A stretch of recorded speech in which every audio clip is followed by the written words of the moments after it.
நான் தமிழ்நாடு முழுவதும் ரொம்பவே பரபரப்பா பேசிக்கிட்டு இருக்க ஒரு விஷயம்னா இப்ப இடி ரைடு தான் சார். இதற்கு முன்னாடி டெல்லியா இருக்கட்டும் ஆந்திராவா இருக்கட்டும் கரெக்டா எலெக்ஷன் அப்போ இடி ரைடு விட்டாங்க அவங்களுடைய நேம ஃபைல் பண்ணணும் அப்படின்றதுக்காண்டி. அதே மாதிரிதான் இப்போ தமிழ்நாட்டுல டிஎம்கே உடைய பெயரை கெடுக்கணும் அப்படின்ற விதத்துலதான் பிஜேபி சதி பண்ணுது அப்படின்னு சொல்றாங்களே, இது உண்மைதானா? அந்த தவறுகள் சரியாயிடுச்சுனாக்க இது திராவிட முன்னேற்ற கழகத்திற்கு அடுத்து வரக்கூடிய ஒரு ஆண்டுல ஒரு நல்ல பெயரை தான் உருவாகும். இல்லைனாக்க இந்த மாதிரி தவறுகள் நடந்தன, அந்த தவறுகளை சுட்டி காட்டப்பட்டு அதற்கான தண்டனை பெற வேண்டியவர்கள் பெற்றுவிட்டார்கள். அரசாங்கம் இப்பொழுது டாஸ்மாகில் எந்தவித ஊழலும் இல்லாமல் சரியாக நடந்து கொண்டிருக்கிறது என்ற அந்த ஃபீலிங் வரும். அதனால இது வந்தது நான் தப்பு இல்லைன்னு நினைக்கிறேன்.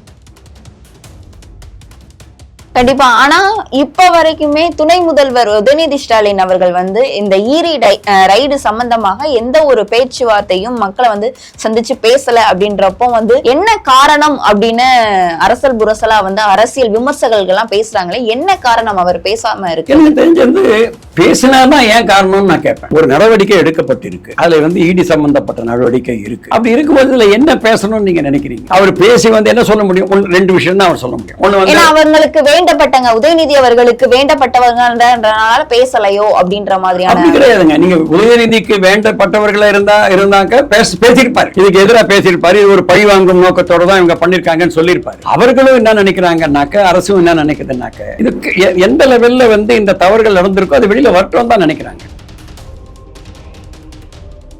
நீங்க காங்கிரஸ்க்கு ஓட் பேங்க் உறுதியா இல்லைன்னு நீங்க சொன்னீங்கன்னா, அதே நேரத்தில் பிஜேபியோட ஓட் பேங்க் வளர்ந்துருக்குன்னு நீங்கள் சொன்னீங்கன்னாக்க, பாராளுமன்ற தேர்தலில் 40க்கு 40 பாண்டிச்சேரியை சேர்த்து நாங்கள் ஜெயிச்சிருக்க முடியாது. ஓட் பேங்க் காங்கிரஸுக்கு இருக்கவே தான். வெறும் இப்போ நான் இன்னைக்கும் திடமாக சொல்லுவேன், திராவிட முன்னேற்ற கழகம் தனியாக நின்று தன்னுடைய பலத்தில் மட்டும் தேர்தலை வெல்ல முடியாது.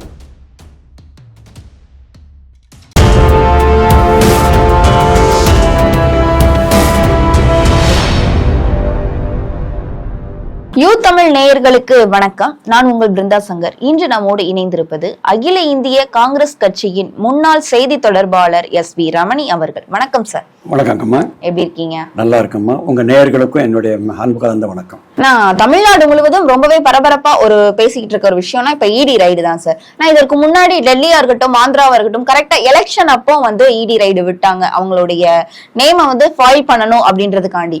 அதே மாதிரிதான் இப்போ தமிழ்நாட்டுல டிஎம்கே உடைய பெயரை கெடுக்கணும் அப்படின்ற விதத்துலதான் பிஜேபி சதி பண்ணுது அப்படின்னு சொல்றாங்களே, இது உண்மைதானா? நீங்க சொல்ற மாதிரி இதே எலெக்ஷனுக்கு ஒரு 4 மாதம் முன்னாடி, அதாவது டிசம்பர் ஜனவரியில் எடுத்திருந்தாங்கன்னாக்க, நீங்கள் சொல்கிறதுல ஒரு வித உண்மை இருக்குன்னு நினைக்கலாம். ஆனால் இது இந்த நேரத்தில் எடுத்திருக்கிறது திராவிட முன்னேற்ற கழகத்தினருக்கும் சரி, இங்கே தமிழ்நாடு அரசுக்கும் நல்லதுன்னு நான் நினைக்கிறேன். ஏன்னா கண்டிப்பாக டாஸ்மாகில் சில தவறுகள் நடக்காமல் இல்லை. ஏன்னா அது எந்த லெவலில் நடக்குதுன்னு தான் பார்க்கணும். எனக்கு தெரிஞ்சு அது அரசாங்க லெவல்லையோ இல்லை முதலமைச்சர் லெவல்லையோ அந்த லெவல்லையோ நடக்கலை. ஆனால் கீழ் லெவலில் அதனுடைய அதிகாரிகள் இப்போ நீங்கள் பார்த்தீங்கன்னா, இவரையே மேனேஜிங் டைரக்டரே இடி கூப்பிட்டு விசாரிச்சிருக்காங்க, 2 நாளாக விசாரிச்சுட்டு இருக்காங்க. ஸோ அந்த லெவலில் அது கீழ் லெவலில் ஏதோ தவறுகள் நடக்குது.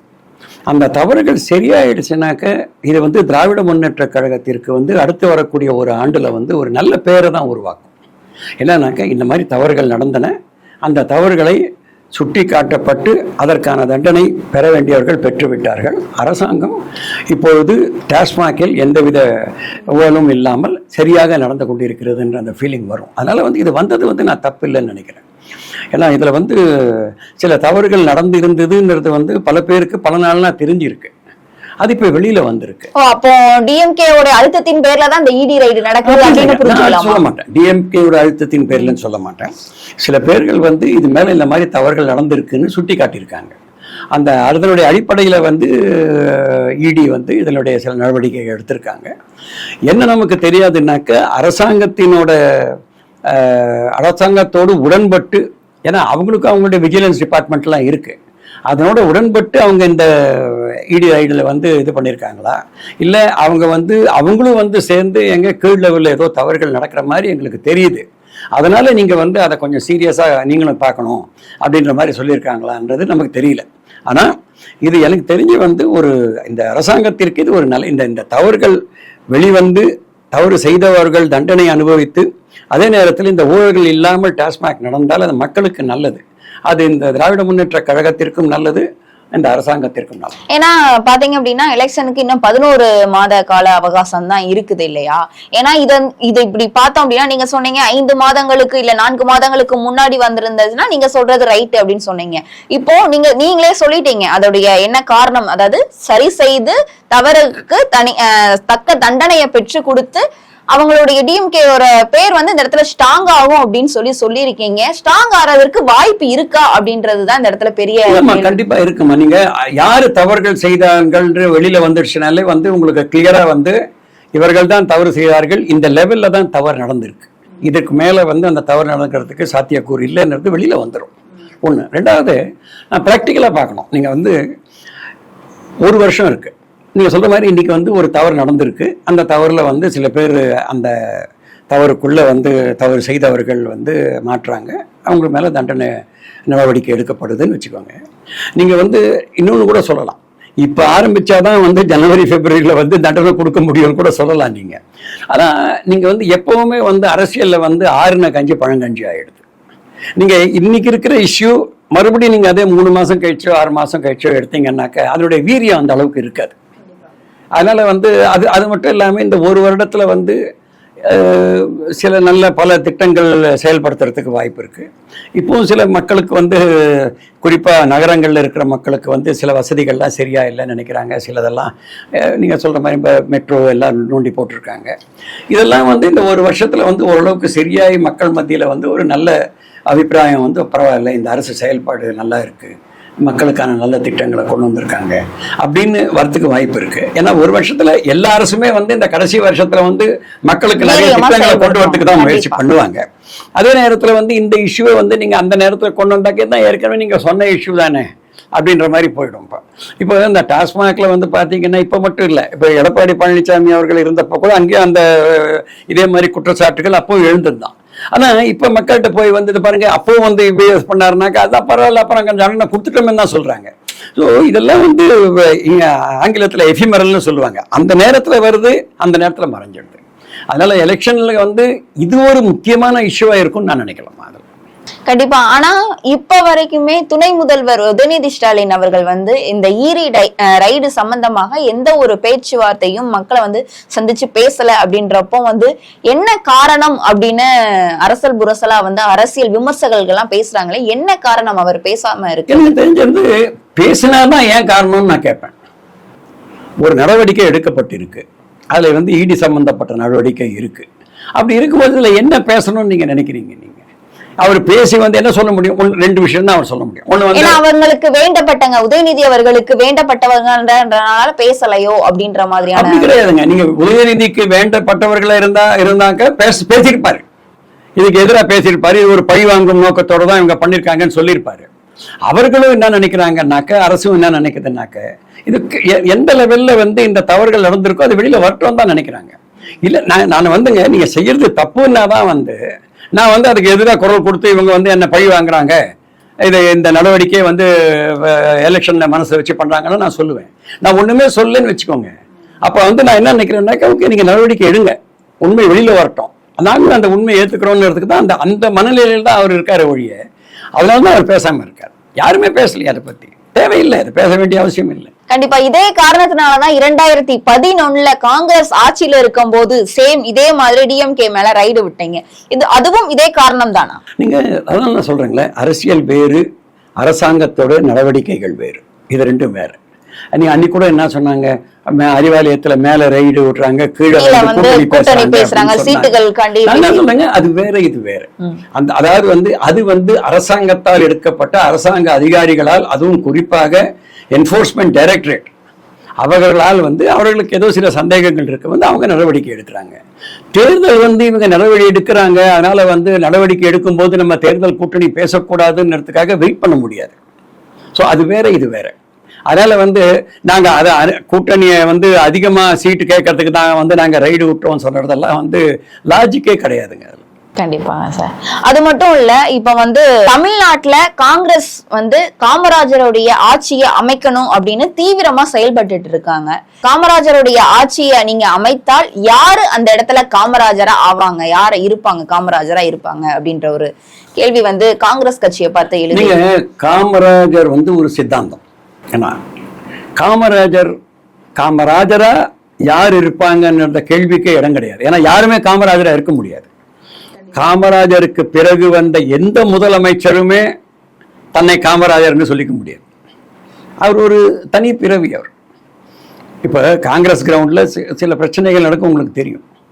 அது எப்படி வந்தது? அது தனக்கு கிடைச்ச காலனா அரையணெல்லாம் எடுத்து கஸ்தூரி ஐயங்காட்டு கொடுத்து காங்கிரஸுக்காக நீங்க லேண்டு வாங்கின்னு சொல்ற அந்த அளவுக்கு ஒரு மனப்பக்கம், ஒரு மனதில் ஒரு உறுதியோட இருந்த தலைவர் காமராஜர்.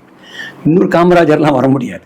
ஸோ தமிழக அரசுல காமராஜர் ஆட்சி, ஒரு ஆட்சி முறை, அந்த முறையை தான் நாம் அமைப்போம் என்று நாம் சொல்கிறோமே ஒழிய ஒரு காமராஜரை உருவாக்கும் என்று நாங்கள் சொல்ல முடியவில்லை. ஏன்னா காமராஜர்லாம் இனிமேல் வர முடியாது. அவர்கள்லாம் மகாத்மா காந்தி, காமராஜர் இவர்களெல்லாம் ஒரு தனி பிறவிகள். ஆகவே அது நீங்க கேட்கறது சரியா இல்லைன்னு நான் நினைக்கிறேன். இப்ப காங்கிரஸ் உடைய ஓட் பேங்க் வந்து கம்மியாயிருச்சு, சரியில்லை, அதாவது திடமா இல்ல. ஏன்னா பிஜேபிக்கும் கம்மியா தான் இருந்தது. அண்ணாமலை அவர்கள் வந்ததுக்கு அப்புறம் இத்தனை சதவீதம் ஓட் பேங்க் அப்படின்னு சொல்லிட்டு உறுதி செஞ்சாங்க. இப்ப அதே மாதிரி காங்கிரஸ்க்கு ஓட் பேங்க் வந்து உறுதியா இல்ல அப்படின்னு சொல்லப்படுது. அது உண்மைதானா? நீங்க காங்கிரஸ்க்கு வந்து ஓட் பேங்க் வந்து உறுதியா இல்லைன்னு நீங்க சொன்னீங்கன்னா, அதே நேரத்தில் பிஜேபியோட ஓட் பேங்க் வந்து வளர்ந்துருக்குன்னு நீங்க சொன்னீங்கன்னாக்க, பாராளுமன்ற தேர்தலில் 40க்கு 40 பாண்டிச்சேரியை சேர்த்து நாங்கள் ஜெயிச்சிருக்க முடியாது. ஓட் பேங்க் காங்கிரஸுக்கு இருக்கவே தான். வெறும் இப்போ நான் இன்னைக்கும் வந்து திடமாக சொல்லுவேன், திராவிட முன்னேற்ற கழகம் தனியாக நின்று தன்னுடைய பலத்தில் மட்டும் தேர்தலை வெல்ல முடியாது.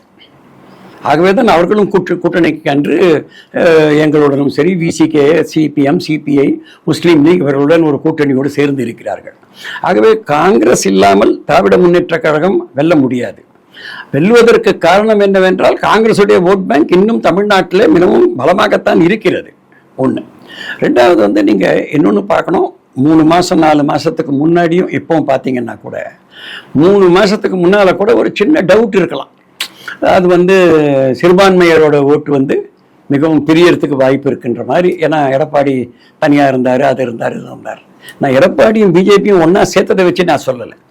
நீங்கள் வந்து வக்ஃப் மாதிரி ஒரு சட்டத்தை கொண்டு வந்து அதற்கான தீவிர எதிர்ப்பு காங்கிரஸ் எதிர்த்தது வந்து இஸ்லாமிய மக்களை ஒட்டுமொத்தமாக காங்கிரசுடன் இணைந்து அவர்களுடைய மனதில் இவர்கள் தான் நம்முடைய காவலர்கள் என்றும், அதே நேரத்திலே இந்துத்தாவை ஏற்றுக்கொள்ளாமல் இருக்கும் இந்துக்கள் மத்தியிலும் இவர்கள்தான் ஒரு சமமாக ஒரு முடிவை எடுத்திருக்கிறார்கள். அதாவது எல்லோருக்கும் நல்ல முடிவு, வக்ஃப் என்ற சட்டம் வரக்கூடாது என்பதுதான். ஏன்னா இன்றைக்கு வந்திருக்கிற வக்ஃப் இன்றைக்கு இஸ்லாமியர்களுக்கு எதிராக இருக்கிறது, நாளை அதே கிறிஸ்தவர்களுக்கு எதிராக வரும், அதற்கு பிறகு இந்துக்களுக்கும் எதிராக வரும். நீ எந்த இந்து, நீ RSS இந்துவா, இந்துத்துவாவை ஏற்றுக்கொள்ளும் இந்துவா இல்லையா என்று தெரிந்தவுடன் நீங்கள் ஏற்றுக்கொள்ளாத இந்து என்றால் உங்கள் மேலும் வரும் நாளைக்கு. அதை நியூட்ரலாக இருக்கிற இந்துக்கள் புரிந்து வைத்திருக்கிறார்கள், நடுநிலையாளர்கள் புரிந்து வைத்திருக்கிறார்கள். அவர்களுக்கும் காங்கிரஸ் மேல் ஒரு திடமான ஒரு சட்டத்திற்கு மீதோ அல்லது ஒரு கொள்கையின் அடிப்படையிலோ ஒரு திடமாக இருக்கிறார்கள் என்ற நம்பிக்கை இன்னும் வந்திருக்கிறது. இன்று தமிழகத்தில் கிட்டத்தட்ட 18.5% இஸ்லாமியர்கள், கிறிஸ்தவர்கள், ஜெயின் இவர்கள், அதாவது மைனாரிட்டி ஓட்டுன்னு சொல்றாங்க இருக்காங்களா, சிறுபான்மையினர் ஓட்டு இருக்கிறது. அது ஒட்டு மொத்தமாக இன்று காங்கிரஸிடம் தான் இருக்கிறது. ஸோ ஆக காங்கிரஸ் வாக்கு வங்கி வந்து கொஞ்சம் கூட குறையவில்லை. அது உங்களுக்கு 2024 நடந்த தேர்தலிலே தெரிந்தது. இப்பொழுது 2026 நடக்கும் தேர்தலிலும் அது கண்டிப்பா நீங்க சொல்லியிருந்தீங்க சார். இப்போ காங்கிரஸ் வந்து திமுகவோட கூட்டணியில் இருக்க போய் தான் திமுக வந்து வெற்றி பெறுதுன்னு சொல்லியிருந்தீங்க. அதையும் வந்து நம்ம மாத்தி பார்க்கலாமே. ஏன் நீங்க கூட்டணி வைக்காம நீங்க தனித்து நின்று செயல்படலாம்ல? நீங்க தான் சொல்றீங்க சிறுபான்மையினர் ஓட்டு காங்கிரஸ்க்கு தான் அதிகமா இருக்குது அப்படின்னு. அந்த ஓட்டு வங்கி மூலமா நீங்க தனித்து நின்று களம் காணலாம்ல, ஏன் தனித்து நிக்க மாட்டீங்க? இது எப்படின்னாக்கங்கம்மா, ஒரு இந்த காட்டிலேருந்து நம்ம இதெல்லாம் சுள்ளி எல்லாம் பொறுக்கின்னு வருவாங்க லேடிஸு. அதை வந்து என்ன பண்ணுவாங்கன்னாக்கா எல்லாத்தையும் சேர்த்துருவாங்க, நெல்லது பெருசு நீளம் குள்ள எல்லாம் அதை ஒரு சின்ன வாழைநாரில் கட்டி வீட்டுக்கு எடுத்துன்னு வந்துடுவாங்க. எடுத்துகிட்டு வந்துட்டு அப்படியே உடைக்க மாட்டாங்க.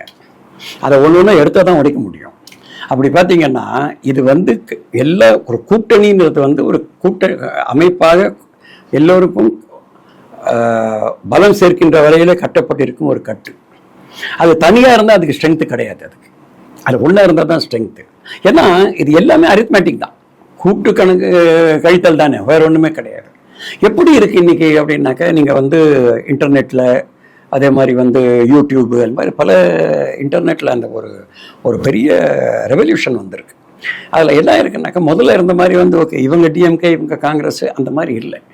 நீங்கள் இன்னைக்கு வந்து ஃபிக்ஸ்டு ஓட்டு அண்ட் வேரியபிள் ஓட்டுன்னு சொல்லுவாங்க. அந்த வேரியபிள் ஓட்டு வந்து இன்னைக்கு அதிகமாக இருக்கு. ஏன்னா மக்களுடைய செய்திகள் மனநிலைகள் வந்து எப்படி இருக்குன்னாக்க மாறிண்டே இருக்கு. அதாவது வந்து அவங்க ஒன்னொன்னையும் வந்து அனலைஸ் பண்ற அளவுக்கு வந்திருக்காங்க. ஸோ அப்படி இருக்கும்போது பார்த்தீங்கன்னாக்கா அவங்கவுங்க வந்து தன்னை வந்து ஒரு நிலைப்பாட்டை எடுத்து ஒரு கட்சியுடன் இணைத்துக் கொள்கிறார்கள். அவர்கள் அங்கே அதை வந்து ரொம்ப ஆக்டிவா இருக்கணும்னு அவசியம் இல்லை. மனதார ஒரு கட்சியில வந்து சரி நம்ம வந்து இவங்க நமக்கு சரியான நம்முடைய நிலைப்பாட்டிற்கும் இவங்களோட நிலைப்பாட்டிற்கும் சரியா இருக்குன்ற அவங்க அதில் போயிடுறாங்க. அப்படி இருக்கும்போது இன்னைக்கு வாக்கு வந்து எல்லாமே செதறி இருக்கு. நீங்க பாத்தீங்கன்னா திராவிட முன்னேற்ற சரி பிஜேபி நல்லா இல்லை, காங்கிரஸ் நல்லா இல்லை, சிபிஎம் ஒண்ணுமே இல்லை, விசிகே ஒண்ணுமே இல்லை, டாக்டர் ராமதாஸ் ஒண்ணுமே இல்லை, எல்லாம் கரெக்ட் தான், ஏடிஎம்கே டிஎம்கே தான். ஏன் அவங்க தனியா நிற்க மாட்டேறாங்க? ஏன்னா அவங்களுக்கும் தெரியும் அவங்களுக்கு எங்களுக்கு இருக்கிற 20, 25, 26% வாக்கு மட்டும் எனக்கு ஜெயிக்கிறதுக்கு போராதுன்னு அவங்களுக்கு தெரியும், இவங்களுக்கும் தெரியும். அதனால தான் கூட்டணிகள் அமைகின்றன. ஸோ காங்கிரஸுக்கு வந்து இன்னைக்கு வந்து தனியாக நின்று ஒரு தேர்தலை சந்தித்து அதிலே ஒரு பெருவாரியான தொகுதிகளில் வெற்றி பெறுவதற்கான அந்த ஸ்ட்ரென்த் இல்லை இன்னைக்கு. அதை நான் ஒத்துக்கிறேன், அந்த ஸ்ட்ரென்த் இல்லை. ஆனால் இது வந்து சினர்ஜின்னு சொல்லுவாங்க, 1+1 சேர்ந்தா 10 ஆகிடும். அதுதான் டிஎம்கே கூட சேர்ந்து இருக்கு. நாங்களும் 1 அவங்களும் 1 இருந்தால் 2 பேரும் 1 தான் இருப்போம், 10 ஆக முடியாது. ஆகவே வந்து இன்னைக்கு எங்களுக்கு அந்த ஸ்ட்ரென்த் இல்லை. தனியாக நின்று பெருவாரியான தொகுதிகளில் ஜெயிக்கிறதோ இல்லை ஒரு கணிசமான தொகுதிகளில் ஜெயிச்சு கூட ஒரு கூட்டணி அரசாங்கத்திற்கு தேர்தலுக்கு பிறகு அதை நிர்ணயித்து கொள்ளக்கூடிய அந்த வலிமை இன்னும் காங்கிரஸுக்கு வரல. அதனாலதான் நாங்க தனியா நிக்கிறது. கண்டிப்பா நீங்க இவ்வளவு இது சொல்றீங்க, இருந்தாலும் திமுக கூட்டணிக்கும் உங்களுக்கும் வந்து பல முரண்கள் இருப்பதாகவும், அதனால வந்து நீங்க கூட்டணியில இருந்து வெளியே வரதற்கு வாய்ப்பு இருக்கு, அப்படியே நீங்க வெளியே வந்தாலும் விஜய் அவர்களோட கூட்டணி வைக்கிறதுக்கு வாய்ப்பு இருக்கு. ஏன்னா நீங்க காமராஜருடைய ஆட்சி வேணும் அப்படின்னு சொல்றீங்க.